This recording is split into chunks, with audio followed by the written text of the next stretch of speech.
महाप्रभु श्री जगन्नाथ ओडिया अस्मितार प्रतीक। ओडिया जातिर सर्वश्रेष्ठ परिचय।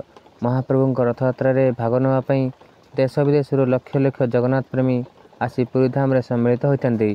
सारा विश्वर कण अणुकोणु रथयात्रा विपुल संख्यार श्रद्धा और भक्तिर सहित पालन कराइए। यह व्यतीत टीवी और सोशल मीडिया जरिया सारा विश्वर कोटि कोटि जगन्नाथ प्रेमी महाप्रभुंकर यह मानवीय लीला को दर्शन कर दिव्य आनंद लाभ करते।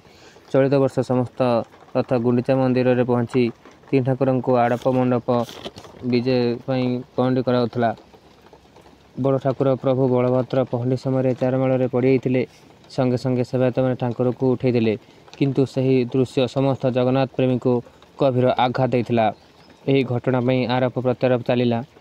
विरोधी दल नेता तथा पूर्वतन मुख्यमंत्री श्री नवीन पट्टनायक एक घटना मर्माहत हो वर्तमान मुख्यमंत्री मोहन चरण माझी निकट को चिठी लिखिले। से घटनार तदंत कर भविष्य जमी सेपरी घटना न घटव से दाबी कले।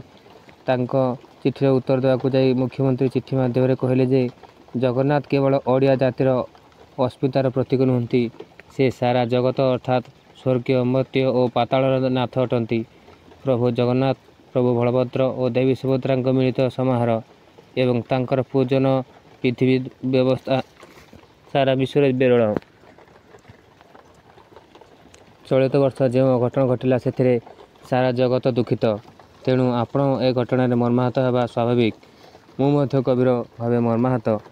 आड़प मंडप पहंडी विजय समय होता घटना विषय जाना पर मान्यवर उपमुख्यमंत्री श्रीमती प्रभाती परिड़ा और मान्यवर आईन मंत्री श्री पृथ्वीराज हरिचंदन को तुरंत पुरी जावाक निर्देश देवा सहित भविष्य यार जपरी पुनरावृत्ति न घटव से जत्नवान होगापी समस्त परामर्श देछि। ए संबंध में आपण मते लिखिथिबा पत्र को मु गुरुतर सह पाठ करिछि। आमे समस्त मिसी चतुर्थमूर्ति थिबा समस्त सेवा और श्रीगुंडीचा यात्रा सठिक भाव संपन्न करवा। आपणक परामर्श मो पई सब बेले सम्मान सहित ग्रहणीय होबो। एपरि भाव में मुख्यमंत्री मोहन माझी विरोधी दल नेता श्री नवीन पट्टनायक चिठीर उत्तर देते।